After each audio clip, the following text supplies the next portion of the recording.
again. Hey, Gian. Hey, how are you? I'm doing good. How are you today? Good, good. Wonderful, Gian. It's a pleasure to have you today on this interview, Giancarlo. Yeah, thank you. Thank you for having me. Pleasure, my pleasure. So, Giancarlo, New Beginning or Myth was out in May 2020, almost 2 years back. So, would you like to tell Yeah. a bit about the songwriting and production behind this latest album? Well, New Beginnings Are Mad was an album that took a long time to make, actually. So, first I started uh,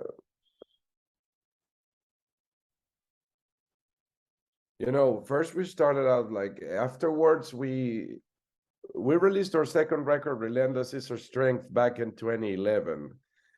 And meanwhile, we were touring for that record.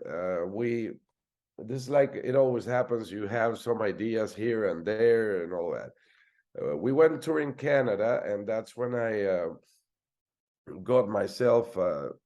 I got myself on that trip and one iPad or something, and I started writing demos using that because you could like write the songs and add all to it. And we started in 2014 to start making songs for this. The first one we actually wrote for New Beginnings Are Made was Elegant Lost, the second track. We released that track in 2015 that we were doing, but the record was going on a very different direction that it ended up being now, because besides Elegant Lost, we had rough versions of Modern Grial, I guess, and more rough version of Beneath the Curse. But they were very, very, very much different, and one they ended up being on the record. Then in 2015, Samir and Joseph, who was the drummer at the time, emigrated to Canada, and Eric, who was the guitarist at the time, and I were left in Venezuela. So we stayed there until, and had when we stayed there, we had a couple of lineup changes with which, but Venezuela was doing very tough in that time, so we had the lineups that we had, and toured a little bit because that was the little bit you could tour in that time, and basically got stuck there because that's what I feel it happened. We were stuck in there. Creatively, it wasn't moving forward. I mean, Eric, I think that his heart was more of a I want to get out of Venezuela than do this record. And the rest of the band too, because they all emigrated. We had our bass player by that time, whose name is Luis. He emigrated to Chile. He's still there. And the drummer we had was called Manuel, and Manuel is also in Chile. They all emigrated. So I was left alone in Venezuela and only had, like I'm telling you, like Elegant Lost was done, but I had rough version of the rest of the record, So I started like, I gotta complete this thing. I really want to get this record out. And that's why it ended up called New Beginnings Are Made, because it was really a tough time for everybody, and I was left alone there. So I just, I finished doing the record, and that the one thing that it was tough, it was like to give the record a direction on your own, because Overhate was always a collective effort, should I say. I've always write a lot of music, and I came out with 70% of the music on the albums, but it was always a collective effort. Everybody had a say. Everybody could have input into where the songs end up being. That last record I ended up doing myself, and when I finished writing the last song for that record, it was by the end of 2018, the beginning of 2019. Samir contacted me again saying that, hey, what's up? Are we going to do the next record or what? And I was like, okay, now this is crazy. I mean, I just, finished writing this thing about a couple of weeks ago, and this guy is writing to me. How the hell did he know that? And then the actual drummer, Ronald Del Aguila, also told me, hey, I know that you don't have a lineup right now or something. Just welcome him on board, and Samir added Oswaldo. And it just all came to be nice and easy, Yeah. So we got together at the beginning of 2019 and took 1 year recording that thing. And there you have it. Amazing, amazing. And talking about the album, 11 mind-blowing thrash metal awesomeness that is totally packed in this album. Each and every song, Thank you. beautifully done. Great songwriting, the power, the energy, the musicianship, precision, everything is awesome. I totally enjoyed this album. And as a creator of this music, how do you feel about the outcome of this one? How do I feel about the outcome? I mean, I I was really as the creator of this thing, I was really satisfied first with this because I think it took a long time to make, but I think I made it to where I wanted to make it with the record. I mean, it is what it is, and life was tough for us in there. The lyrics can't reflect that easily what was going on, but I'm really satisfied because I really made it to where I wanted to go. I even had to insist to the guys when they came in that, man, leave the songs as they are because I've already wrote them all and I'm pretty satisfied with them. So I'm not gonna be, I'll try to take the less Mm. opinions this time around just because. And well, luckily they agreed on that because I think that Ronald did have input in a couple of songs because he suggested things that, yeah, they were better for the song than what I already had written. But yeah, well, I think that's that. I'm really satisfied because I think I've achieved what I wanted with the records. This is why we're trying to push the record again because it came out in pandemic, and in pandemic nobody gave a damn about music, I think. So we're starting to promote it as it was, and we want to tour for it, give the album some justice before we go and record the next one, which is already done. Yes, interesting. Good, good. So, are you going to plan for a long time touring in 2023 before you step into the next album? Well, yeah, at least do a couple of tours, tour Venezuela, where we are all from, and then abroad and get into doing the next record, because that's what the only positive outcome of the pandemic that I could sit down and write. And I don't know what happened. I mean, all of the music that it was hiding there somewhere, it just came out. I mean, and I think that when we sit down and work on this song, it's going to be a great successor to New Beginnings Are Made. I'm pretty sure about that. Wonderful, wonderful. And early 2023, do you have any plans to come up with a single or a video or any new songs? Yeah, we want to come out with there's a leftover song from New Beginnings Are Made called A Crushing Shade that it was leftover because it's the longest song Overhate I've ever produced. It's 12 minutes long. So it's a very long track, and it's got, we'll add here and there some stuff that normal songs do not have, but it's a song that really when you listen to it you will understand. Yeah, it's just a song that was meant to be on that record but wasn't because the record was very long enough. So why add another long track to it? We'll just release that as a single.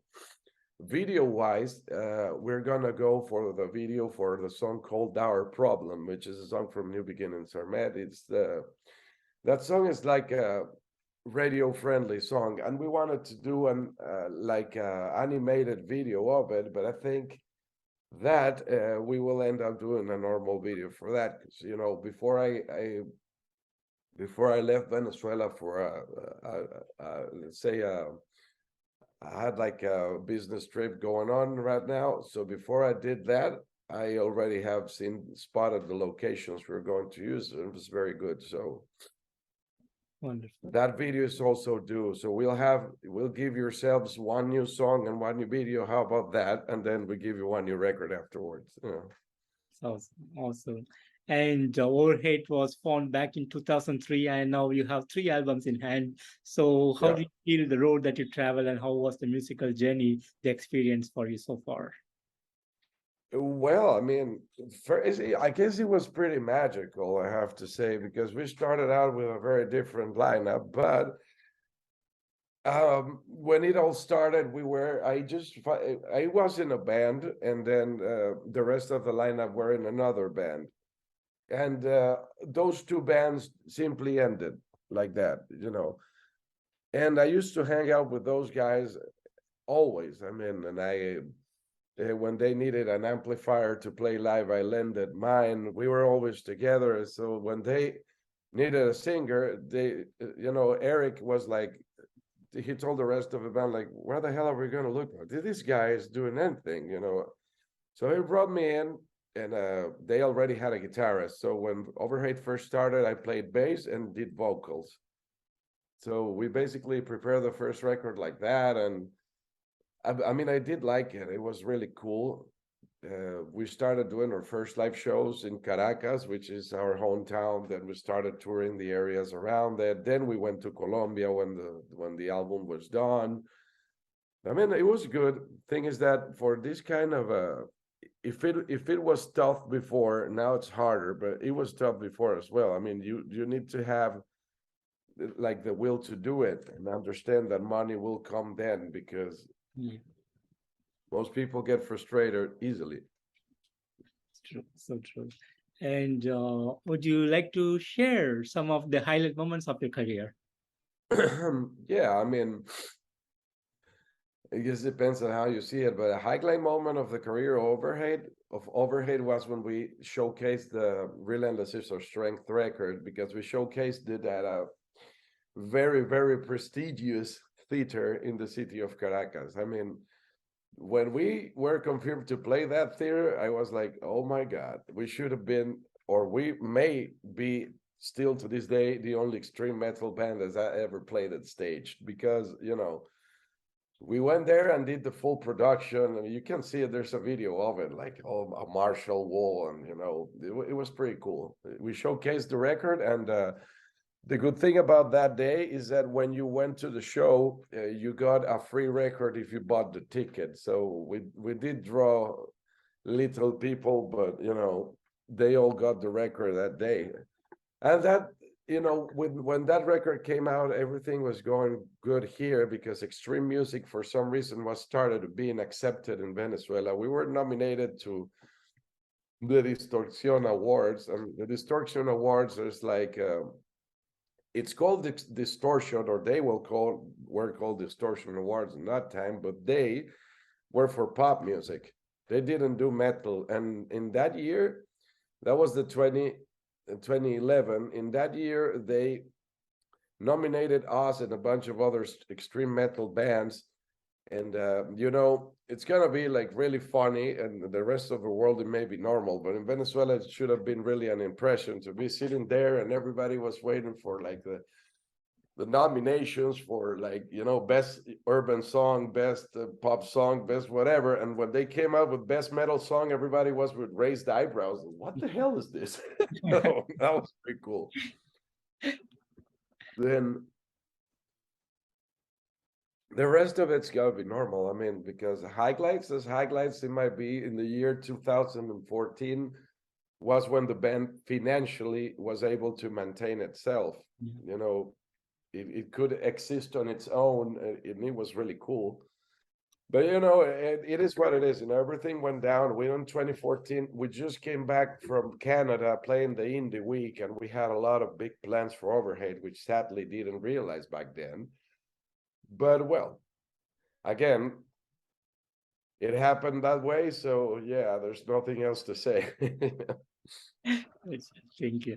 And I know you've been all over South America, Canada, the US, and some of the great places you have toured. But do you plan to take it to the further eastern part of the world, to the Asia, or to Africa, to other continents of the world? Yeah, we've already played India once. We toured all of India in 2011. I'd love to go back, but yeah, definitely first things first. I mean, the thing is like to do the proper promotion and get like the band in the map as it should be, in order to create the momentum that we need to start planning all of the things. Because if you would like to go on to other countries and take your guitar with you just to play to an empty room, Yeah. You can do that,